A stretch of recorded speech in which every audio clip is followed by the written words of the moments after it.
Yamaha FZS V3 fuel pump cleaning process।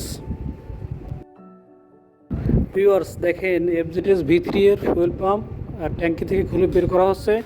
এরপরে এটাকে পরিষ্কার করার জন্য যা যা করার দরকার সেটা করা হবে। আপনারা আমার ভিডিওটি দেখতে থাকেন, একদম ফুল প্রসেস। একটা ফুয়েল পাম্প ট্যাঙ্কি থেকে খুলে কিভাবে পরিষ্কার করা হয় এবং কিভাবে আবার সেটাকে পুনরায় ফিট করা হয় সেটা আপনারা আমার এই ভিডিওটি দেখলে বুঝতে পারবেন। তো যিনি পরিষ্কার করতেছেন ইনি মুজাহিদ ভাই, চট্টগ্রাম পতেঙ্গা এয়ারপোর্ট রোড এনার ঠিকানা।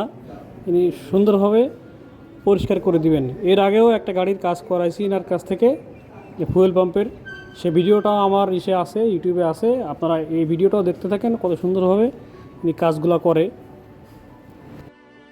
আর এই মুজাহিদ ভাই যেভাবে ফুয়েল পাম্পটা পরিষ্কার করে দিচ্ছেন, এটা আসলে অনেকেই করতে পারে না। আর যার কারণে আমার এই ভিডিওটা শেয়ার করা, যেন আপনারা দেখলে একটা ধারণা পান ফুয়েল পাম্প কীভাবে পরিষ্কার করা হয়। আর অথরাইজ সার্ভিস সেন্টার থেকে কোনোভাবেই এইভাবে পরিষ্কার করে দেয় না। যেটা আমি কয়েকবার সার্ভিস করাইছি, আমি দেখছি, আমি যা প্রমাণ। ওনারা সরাসরি কোনো কিছু হলেই চেঞ্জ করতে বলে, কিন্তু এই মুজাহিদ ভাই ইনি কাজটা খুব ভালোভাবে করতেছেন।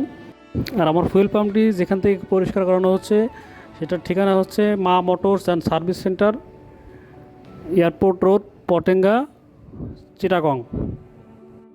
ভিউয়ার্স, ফুয়েল পাম্প মূলত যে কারণে নষ্ট হয়, দেখেন এই যে ফিল্টারটা, এই ফিল্টারটা এখন বাজারে খুচরা কিনতে পাওয়া যায়, যেটা আগে পাওয়া যেত না। তো এটা আমাদের জন্য খুবই বড় গুড নিউজ, যে ফিল্টার চেঞ্জ করলে ফুয়েল পাম্প ঠিক হয়ে যায়।